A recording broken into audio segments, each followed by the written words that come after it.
Hello po, magandang umaga sa inyong lahat. This is your ka-spacer and Space Commander, Sir JUN CAJIGAL. And I would like to welcome everybody on Sustainability in Space or Space and Sustainability in celebrating World Space Week 2022. So before we proceed to our main agenda, marami siguro nagtataka why we celebrate World Space Week.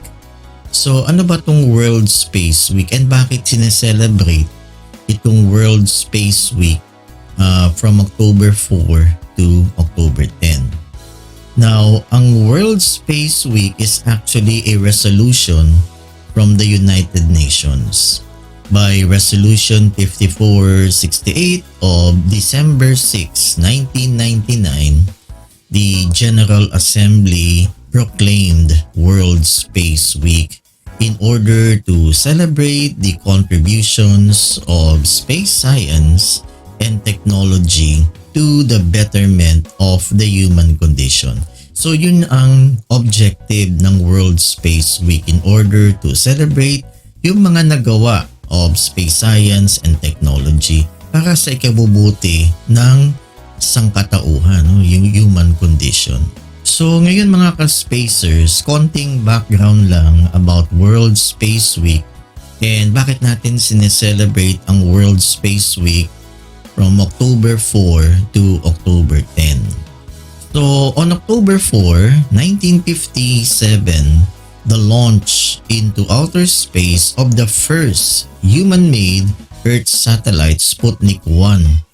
And siguro maraming magtataka sa inyo, ano ngayon ang significance ng launch ng Sputnik 1? Well, it's obvious that the launch and the success of Sputnik 1 paved the way for the space race that enabled man to reach and landed on the moon. And the launch of Sputnik 1 paved the way for space exploration. Then a decade later, on October 10, 1967, the Treaty on the Principles Governing the Activities of States in the Exploration and Use of Outer Space, including the Moon and other celestial bodies, entered into force. So nagkaroon ng treaty noon on October 10, 1967, governing the activities of states in the exploration and use of outer space. That's why we celebrate World Space Week from October 4 to October 10. So mga ka-spacers, for this year's World Space Week 2022, the theme is all about space and sustainability.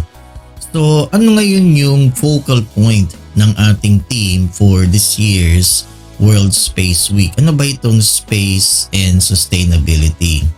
Now, this year's theme, Space and Sustainability, is dedicated to raising awareness both on how space benefits society. So take note, how space benefits society and contributes to sustainable development on Earth, and on the challenges ahead of us to keep space activities and the space environment safe and sustainable.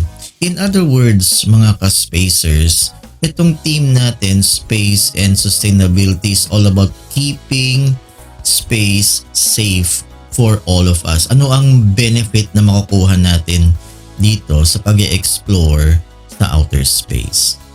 So yan mga ka-spacers, so I hope nakapagbigay ako ng liwanag kung anong ibig sabihin ng World Space Week, bakit natin to sineselebrate every October 4 to October 10.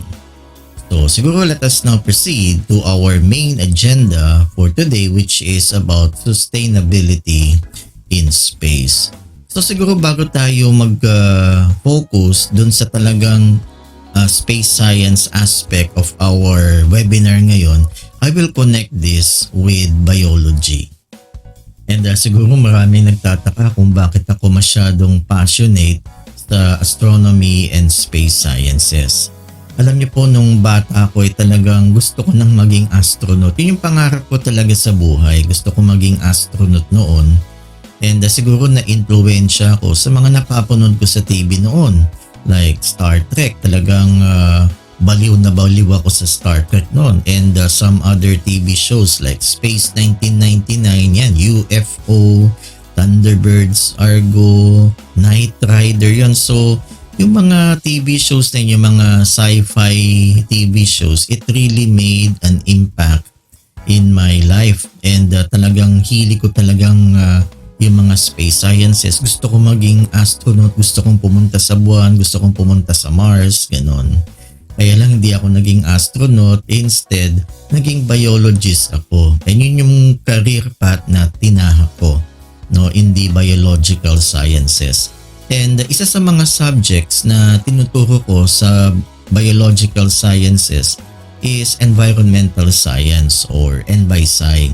And pag tinuturo ko ang NBSci, lagi kong nababanggit itong subject of ecological sustainability. So siguro yun muna yung aking patutunguhan. I will be focusing on what ecological sustainability is, what is sustainability, bago tayo pumunta dito sa aspeto ng sustainability in space. So siguro i-define muna natin what is sustainability as far as ecology is concerned. Now, pag sinabi nating sustainability, by definition, this is the ability to meet the needs of the present without compromising the ability of future generations to meet their own needs. So probably one good example to illustrate the definition of sustainability would be in the aspect of cutting trees. Kailangan po natin ng puno eh. So we need to cut trees and we need the wood for our construction needs sa paggawa ng bahay, mga furnitures, and some other aspects sa buhay natin na talagang hindi natin maiwasan na gumamit ng kahoy. So we need to cut trees para dun sa kahoy na yan. In demand po ang kahoy. No? And darating yung panahon pag pinagpatuloy natin yan, if we continue to cut trees, darating yung panahon na mauubos yung mga puno. And kawawa naman yung mga future generations, kawawa naman yung mga anak natin, yung mga apo natin, pag inubos po natin yung kagubatan dahil sa pangangailangan natin ng kahoy. So in order na matikman din ng mga future generations yung benefit ng kahoy, dapat palitan natin yung pinutol natin. No? So ang tawag natin dyan ay reforestation. Kung nagdi-deforestation tayo, dapat mag-reforestation tayo para matikman naman ng mga apo natin, mga anak natin at yung mga apo sa tuhod yung benefits ng kahoy. So yun yung ibig sabihin ng sustainability. Meeting the needs of the present without compromising the ability of future generations to meet their own needs. So the key concept for sustainability is limiting human impact on the natural world so that our civilization can continue to exist. So yun ang ibig kong sabihin dun sa example ko kanina sa pagputol ng kahoy. No? So we need the wood. There's no such thing as total log ban kasi kailangan natin yung kahoy eh. So magpuputol tayo ng kahoy pero we see to it na papalitan natin na magtatanim tayo ng puno para matikman naman ng mga apo natin, ng mga anak natin yung benefits ng kahoy. So that's the concept of sustainability. Limiting human impact on the natural world so that our civilization can continue to exist. So mga ka-spacers, ayan ang ibig sabihin ng sustainability. Kung ako po ang tatanungin ninyo, sustainability is like a balancing act between yung needs po ng ating civilization and taking care of our resources. So, kailangan natin, like for example, kailangan natin ng wood. Saan tayo kukuha ng wood? Sa puno. So, we need to cut trees. But at the same time, para matikman naman ng mga future generations yung benefits ng kahoy, so we need to maintain our environment. So magtanim tayo ng puno para mapalitan po natin yung mga naputol natin. So that's the meaning of sustainability. So sustainability or sustainable development, maraming nagsasabi na ito ay sustainable development, is meeting the needs of the present. Yan yung ating pangangailangan ngayon without sacrificing the ability of future generations to meet their needs. So yun po yung sa example ko kanina, magpuputol tayo ng kahoy dahil kailangan natin ngayon ng kahoy. We need to cut trees for our needs at present. Pero dapat hindi natin masakripisyo yung ating mga anak at yung mga apo na maging maging in demand din yung kahoy sa kanila. No? So kung ano yung pinutol natin, dapat palitan natin yun. So yun ang ibig sabihin ng sustainability or sustainable development. So mga ka-spacers, to summarize what sustainability is, so basically when we speak of sustainability, that means leaving future generations with a rich and full earth. So kailangan pa rin natin gumamit ng mga natural resources in order for our civilization to survive. But we have to see to it, paggamit natin ng mga resources natin, hindi masakripisyo yung mga pangangailangan ng future generations. So sustainability will leave the future generations with a rich and full earth dahil inaalagaan natin ang kalikasan. And sustainability will eventually conserve the earth's natural resources. Like yung pagputol ng kahoy. So kailangan nating pumutol ng kahoy ng mga puno para sa pangangailangan natin kasi kailangan natin ng kahoy. But at the same time, dapat palitan natin yung ating mga pinutol, reforestation. So in a way, itong sustainability will conserve our Earth's natural resources. And basically, pag ginawa natin yun, sustainability will maintain fully functional ecological system. So ayan po mga ka-spacers, sustainable development eventually means the use of resources to satisfy current needs without compromising future availability of resources. So mga ka-spacers, so I hope klaro po sa atin yung concept of sustainability in relation to ecology. Now let us correlate this with sustainability in space.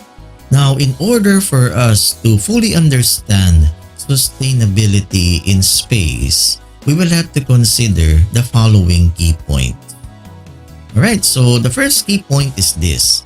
Humanity is yet to explore the limits of our universe, but outer space is already becoming an increasingly important resource for the Earth.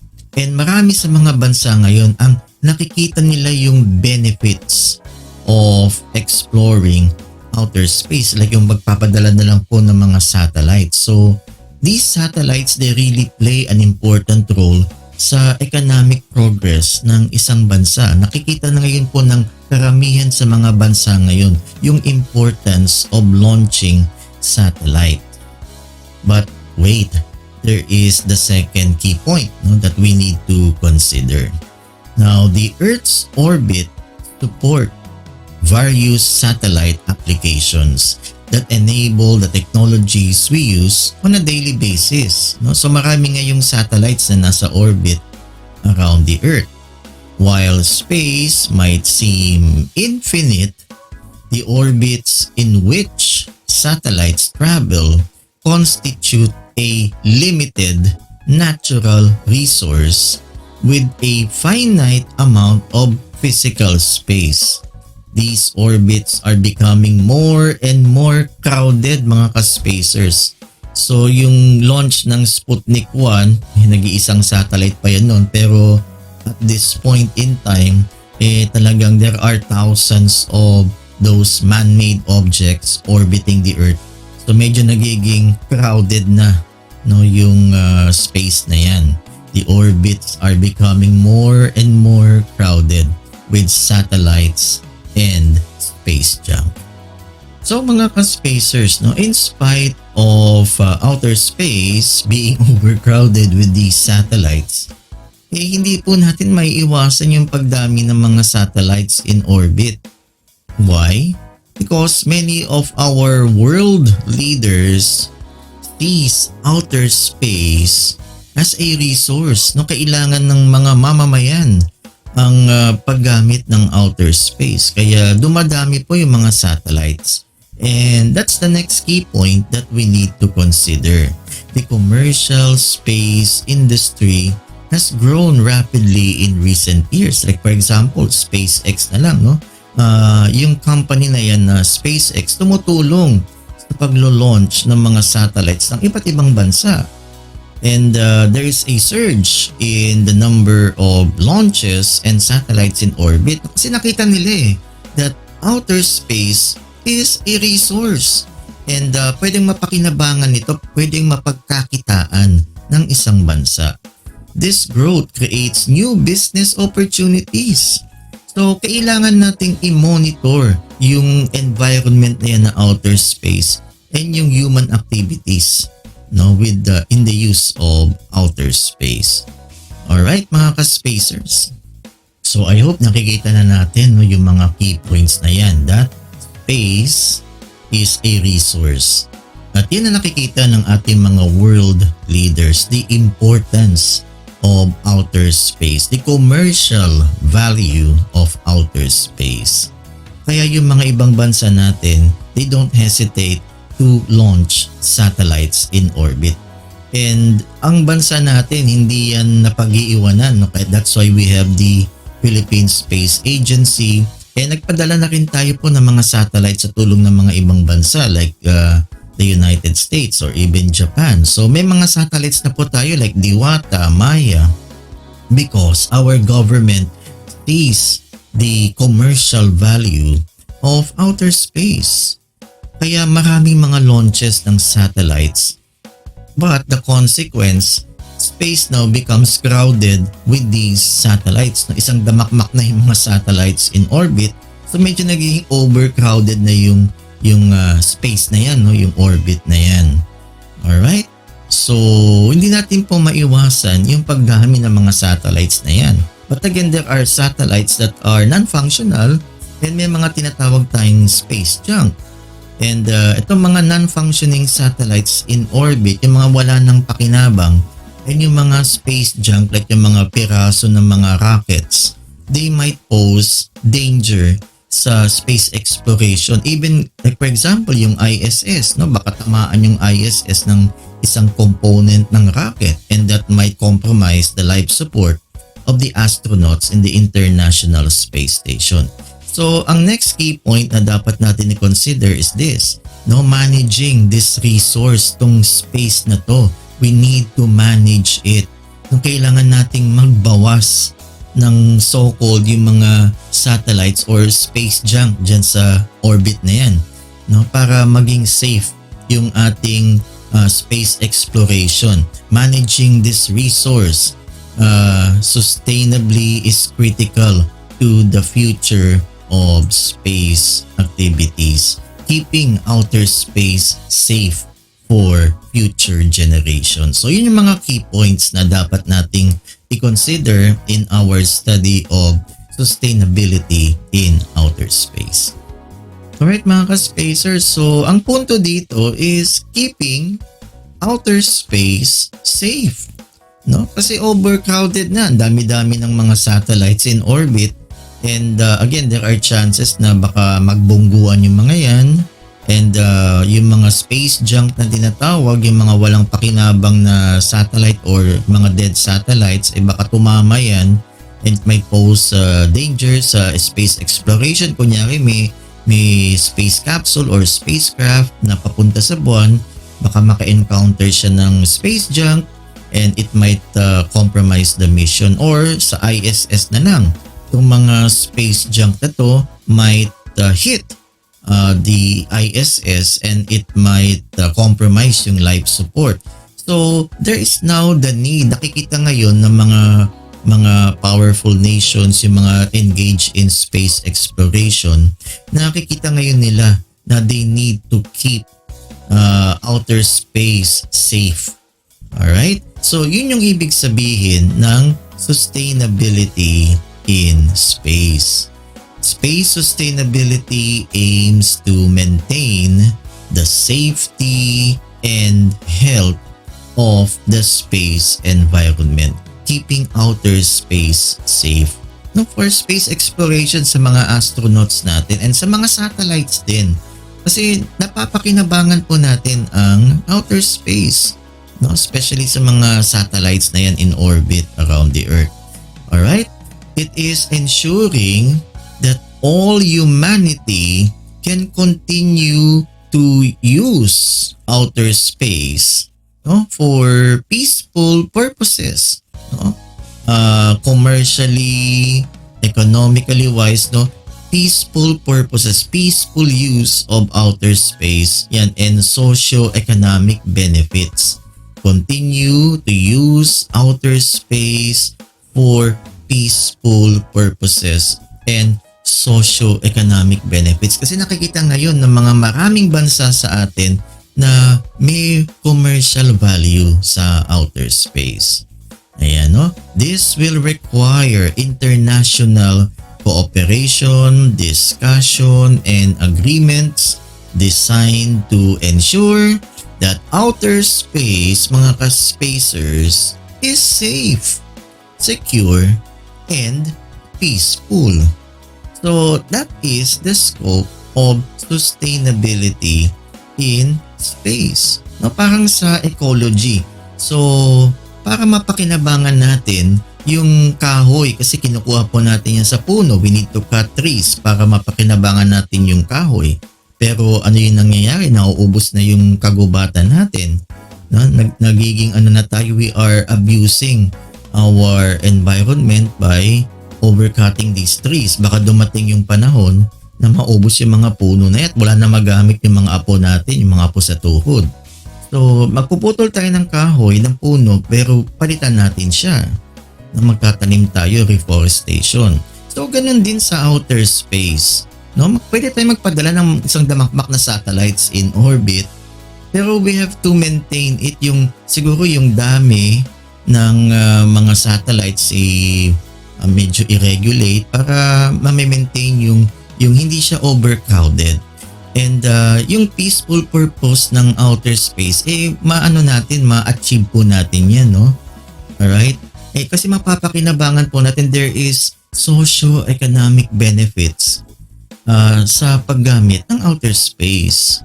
Alright? And also yung peaceful purpose ng outer space, no? Siguro iwasan po ng mga ibang bansa, yung mga powerful nations like the United States, yung paglo-launch ng mga nuclear weapons sa NASA. Kasi parang yung Star Wars project ni Ronald Reagan noon, kung naalala ninyo. No? So may mga satellites equipped with lasers, or may mga satellites na may mga nuclear weapons like the one featured in that movie, yung Space Cowboys, na parang ganon. So dapat we have to maintain yung peaceful use of outer space and yung commercial, socio-economic use of outer space, kasi makaka-benefit yan sa sangkatauhan, no? So kailangan ito ng discussion ng mga powerful nations, yan, agreements designed to ensure that outer space is safe, no, for exploration. No, hindi ka mangangamba na maglo-launch ka, baka tatamaan ka ng component ng rocket or anumang space junk dyan.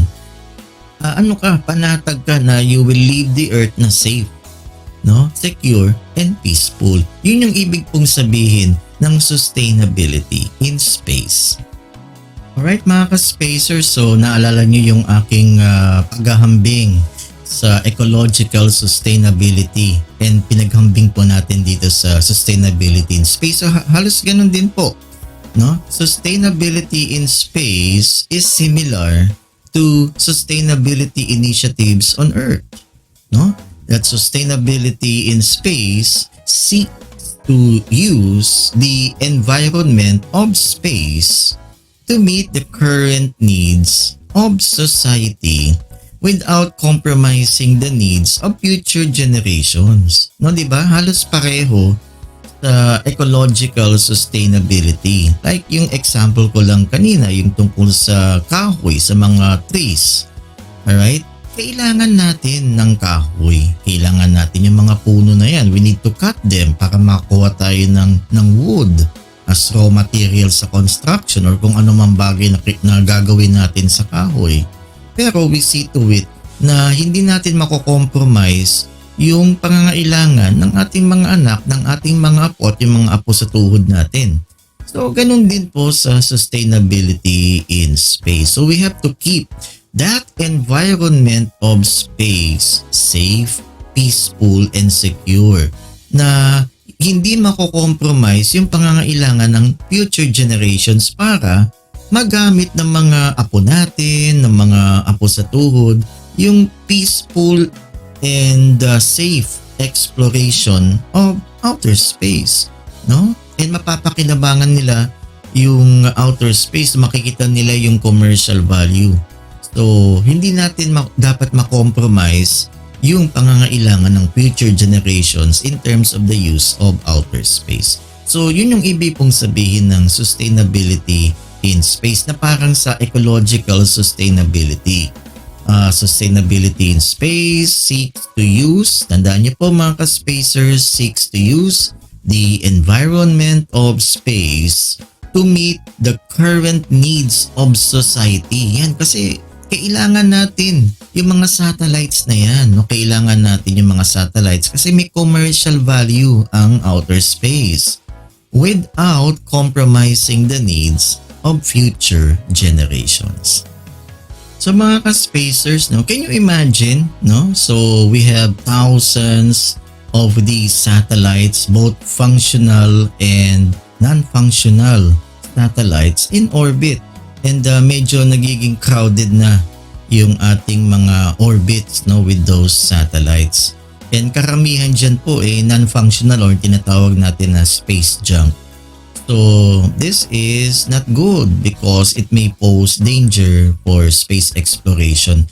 And baka masira din, matamaan yung mga functional satellites o madadamay po yung bansa, yung may-ari ng satellite na yan. Because again, kaya nagpapadala tayo ng mga satellites because yung mga nations, they see the need, yung pangangailangan ng kanilang mga mamamayan because space is a resource. And may commercial value kaya nagpapadala sila ng mga satellites including us, no? Hindi tayo exempted dyan at nagpapadala din tayo. May mga satellites po tayo in orbit kasi nakita na po natin yung commercial value, yung halaga, no? Kaya meron tayong Philippine Space Agency, no? Nakita ng gobyerno yung need na magkaroon tayo ng space agency. Kaya meron po tayo kasi alam na natin yung need, no, ng having a space agency. Kaya lang pag ganito yung scenario na isang damakmak na satellites and many of them are non-functional, baka masira din, no, yung ibang functional satellites. So it may pose a danger dun sa mga functioning satellites in orbit.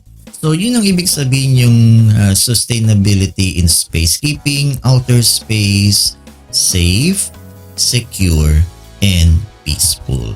Alright, so bago po tayo magpatuloy, let's watch this short video about sustainability in outer space.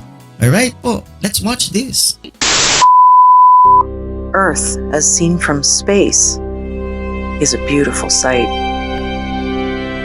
These amazing images of Earth are just one of the many benefits of space activities. Around 5,000 active satellites are currently orbiting Earth and providing tangible social, scientific, security, and economic benefits to billions of individuals all over the globe. This includes enhancing things that we rely upon on a daily basis, such as cell phones, the internet, electronic banking, navigation, weather forecasting, communications, news, and entertainment.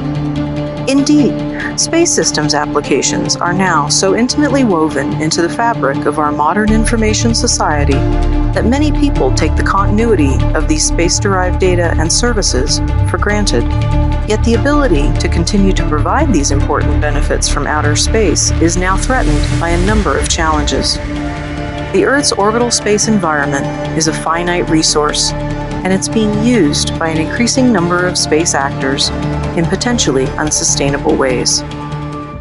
In the early days of the space age, the Earth's orbital environment posed only natural hazards to spacecraft operating there, such as space weather and impacts from meteoroids. However, in the decades that followed, more and more countries got involved in space, and the environment has become much more congested. The number of satellites we're putting into space is increasing rapidly, and there are also tens of thousands of defunct satellites and rocket bodies and other fragments that we collectively refer to as space debris. All of this poses an increasingly serious collision hazard to operational satellites and human spaceflight. There are currently about 28,000 pieces of human-generated debris in Earth orbit larger than 10 centimeters in size, each of which could destroy an active satellite in a collision. Statistical modeling indicates there are an estimated 700,000 pieces of orbital debris between 1 and 10 centimeters in size that are largely untracked. This existing orbital debris is largely concentrated in the same altitudes that are heavily used by satellites, and in particular, low Earth orbit and geostationary Earth orbit. These debris objects may also collide with each other, generating yet more debris. In 1978, NASA scientist Donald Kessler studied what would happen if such cascading debris growth continued unchecked. The Kessler syndrome predicts that there would be a critical point where the density of orbital debris would result in random collisions between debris objects. These random collisions would in turn generate more debris at a rate faster than it is naturally removed from orbit by the Earth's atmosphere. Although this process takes place relatively slowly over decades or centuries, we are already seeing it impose a cost on space activities. Satellites operating in congested regions have to manage a growing number of close approach warnings and may need to expend precious fuel to avoid potential collisions with debris. As the amount of orbital debris grows, so do the risks of collisions, making some activities too unsafe, risky, or unprofitable to continue. In the early days of the space age, the financial and technological barriers to becoming a space actor were very high. Only a few countries had the wherewithal to build their own satellites. However, there are now many more affordable options for launching satellites into space. This is driving innovation of new space technologies and space applications at a pace never seen before. Together, these factors have led to an explosion of space activities all around the world. We are also seeing the emergence of space systems, with hundreds and even thousands of satellites. These very large constellations of satellites hold out the promise of delivering low-cost space data and services to every corner of the globe on a continuous basis. But they also raise a number of questions about the safety of space operations and about equitable access to space for countries that are not yet at the point of building and operating their own satellites. One of the factors that has contributed to the proliferation of space debris and the high cost of space activities in the past is that rockets and satellites have traditionally been single-use systems. Unlike cars and planes, they don't get refueled or fixed when they break. However, we are starting to see the development of satellite servicing technologies that are paving the way for in-orbit activities such as refueling, repair, assembly, and manufacturing. These technologies could also be harnessed to remove the larger debris objects from space, thus reducing the risk of a cascade of debris collisions envisaged in the Kessler syndrome.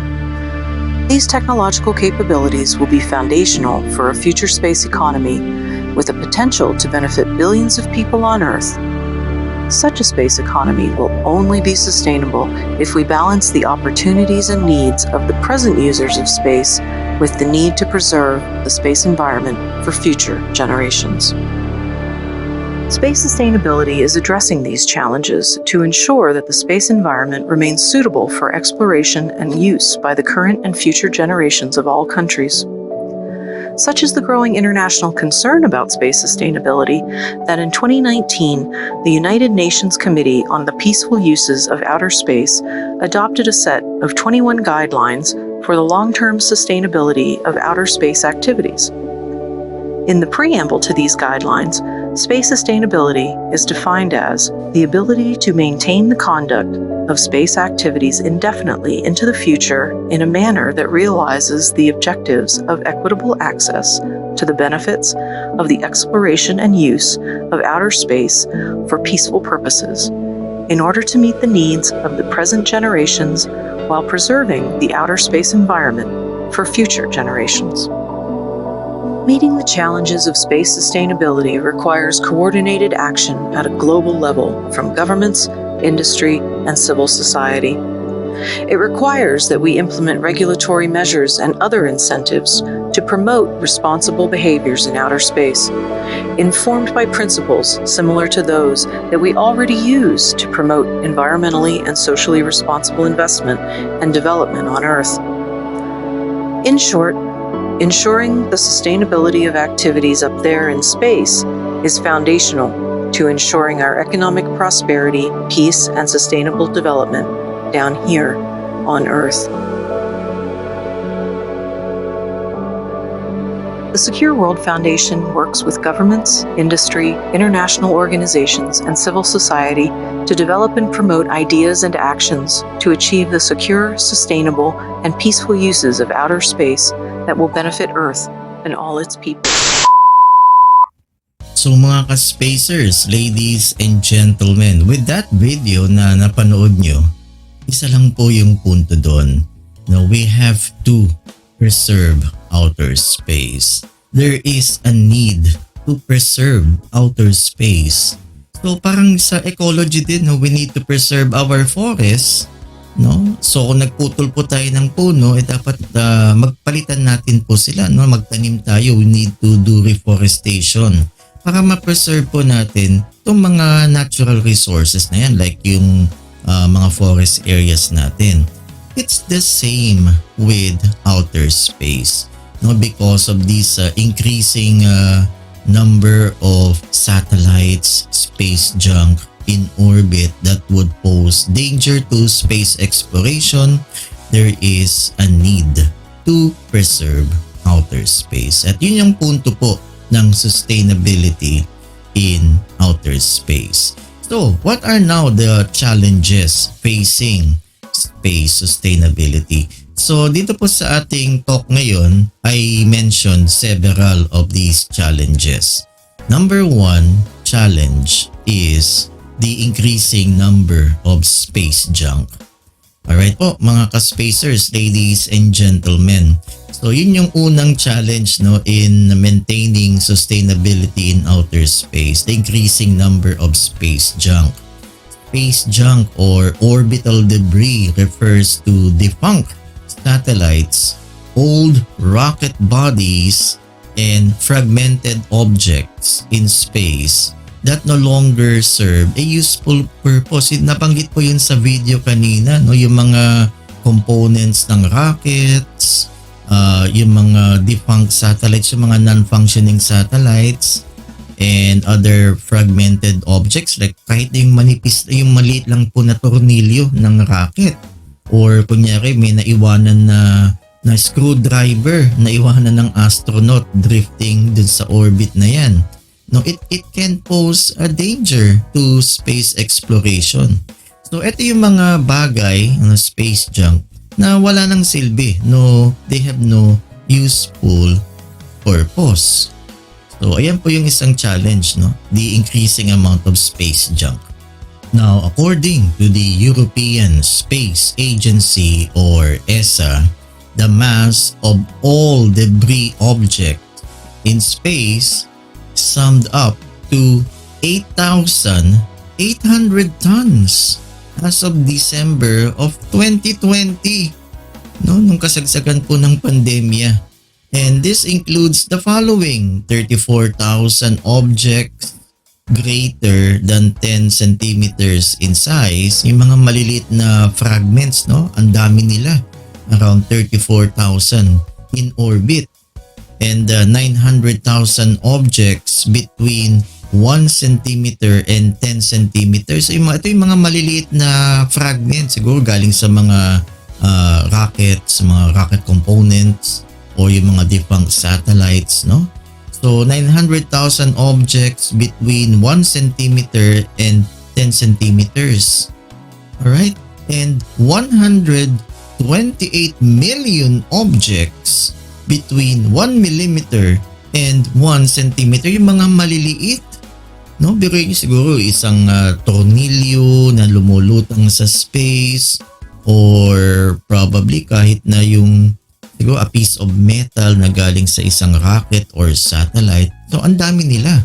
128 million, no, nag-orbit ito. Kung kahit na isang tornilyo lang po, and they're all traveling at speed of 17,000 miles per hour. Pag tumama yan sa ISS, nako, compromise po ang life support ng ISS.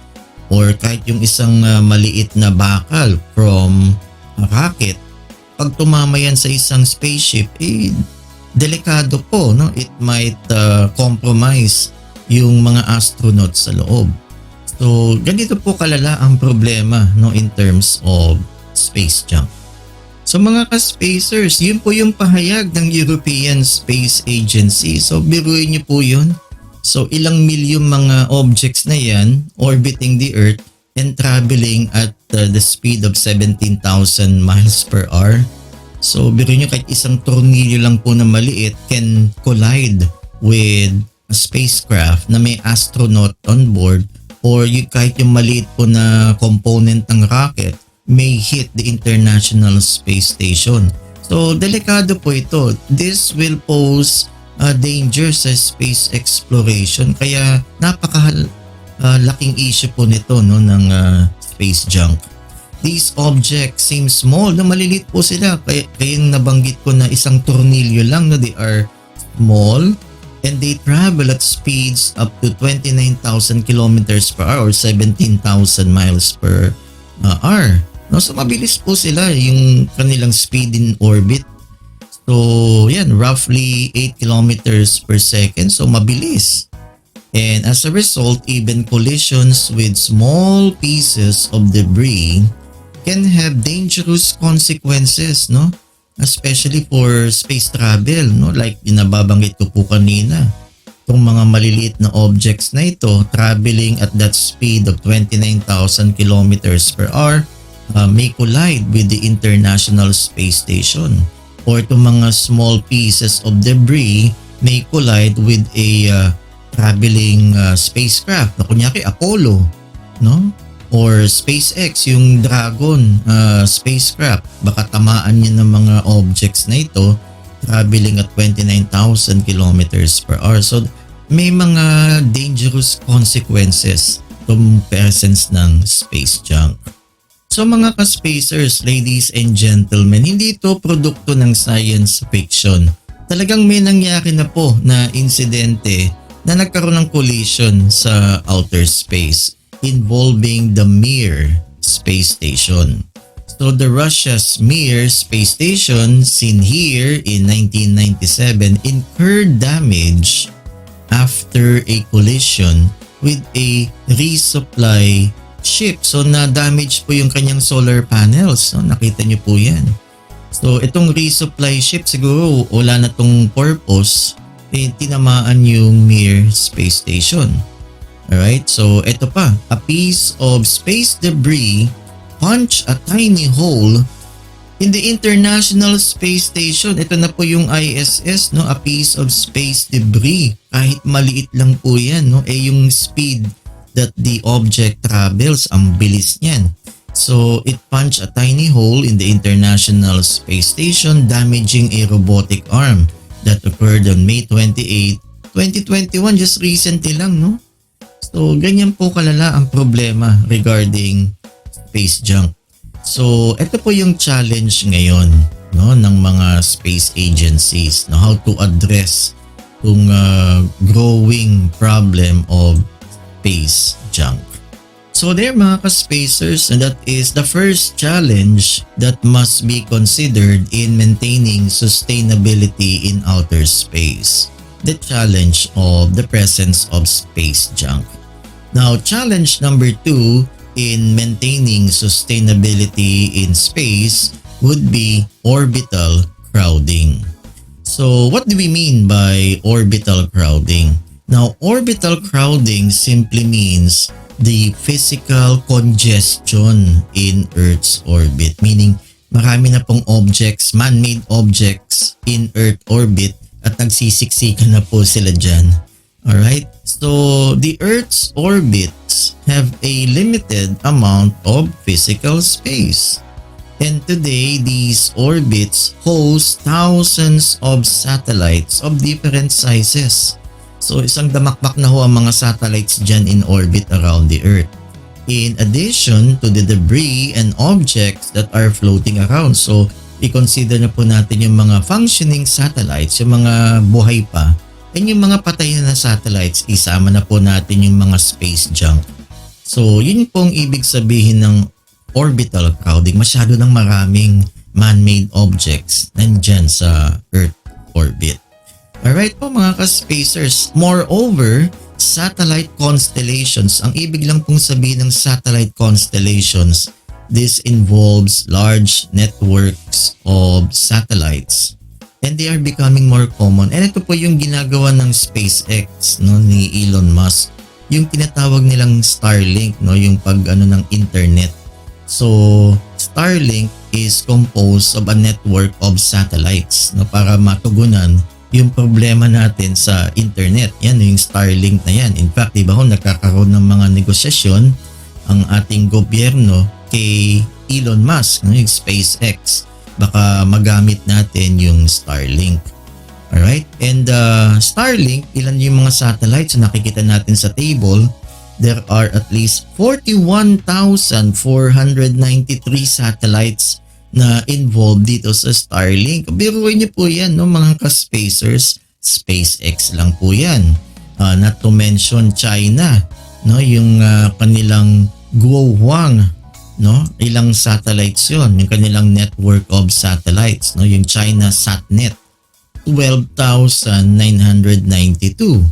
Alright, OneWeb, 6,372. Alright, Amazon, yung constellation name ay Kuiper, 3,326. So, the list goes on and on. Dumadami po ang mga satellite networks. So, makikita natin po, we can imagine na yung orbital crowding dyan sa Earth orbit. So, anong effects po ngayon nito, itong orbital crowding na to? So, orbital crowding with satellites and isama na po natin yung space junk can cause both physical congestion, parang traffic po, may traffic na po sa outer space, and electromagnetic interference hindering communications and even security in space. So, biruin niyo po yun, saan pa kayo? Nagkaka-traffic na dyan sa outer space. May congestion na parang EDSA. So, yun yung effect ng overcrowding, orbital crowding. Alright mga ka-spacers, so yun yung challenge number 2, the challenge of orbital crowding.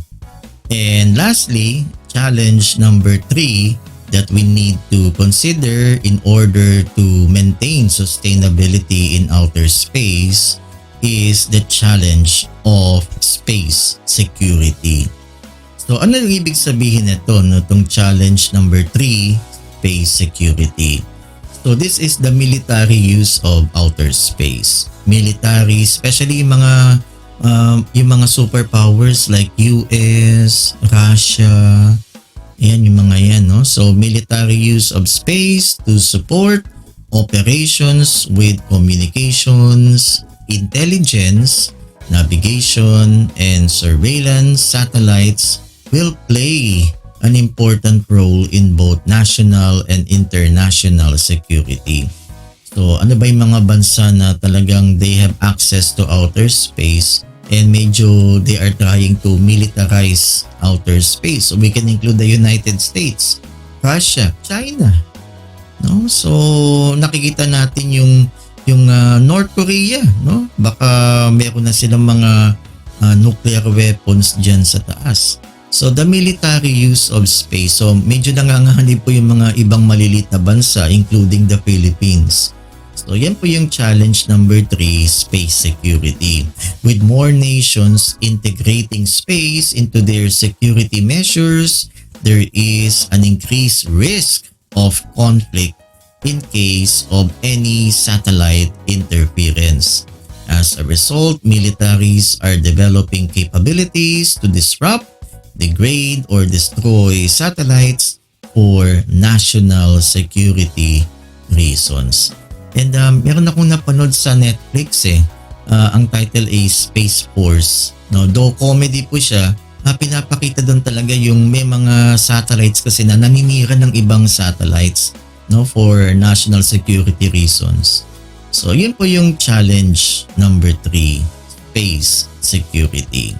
Alright, so mga ka-spacers, so ganun, no? Now, in 1959, since 1959, ito yung mga bansa na involved. China, India, Russia, and the United States have carried out more than 70 anti-satellite tests, no, ASAT, collectively. These tests generated over 5,000 pieces of debris that are currently being tracked, in addition to the thousands of smaller objects that are too small to track. So may mga may mga tests in orbit na naninira po sila ng mga satellites. And ito yung mga debris nila nakakalat na po in orbit at mga space junk po yan. And this will pose danger to space exploration and even danger po yan sa ISS. Okay po mga ka-spacers, ladies and gentlemen, mga estudyante ko from the 11 STEM sections and yung mga bisita po natin ngayon, yan na po yung aking maiksing talk about space sustainability or sustainability in space. So sana po marami po kayong nakuha at natutunan. Hindi ko na po patatagalin, and if you have any questions or comments or reactions, please type in your questions or reactions or comments dun sa ating chat box sa Zoom or dun sa comment section sa ating live stream on Facebook. Huwag po kayong mahiya at we would like to hear from you. Mag-interact po tayo kung meron po kayong mga questions or reactions or input about the talk. Hindi ko naman kiniklaim po na ako'y eksperto dito. Sinishare ko lang po yung aking konting nalalaman about space sustainability at hinambing ko din ito sa ecological sustainability, being a biologist. At the same time, passionate in the field of space science and astronomy. So marami pong salamat sa inyong pakikinig sa akin. And magparamdam po kayo. So you can type in your comments or questions sa comment section sa Facebook. And dito po sa Zoom, type in your comments or questions sa ating chat box. Alright? And don't forget to share itong ating live stream po ngayon, no, para marami pong makapanood, lalong-lalo na po yung mga estudyante, so that they would be inspired to be engaged in the sciences. Also, please follow us on our Facebook page, The Bedan Society of Young Astronomers. And supportahan din po natin, no, yung mga volunteers from the Skywatcher Society of Las Piñas. Thank you po. Marami pong salamat.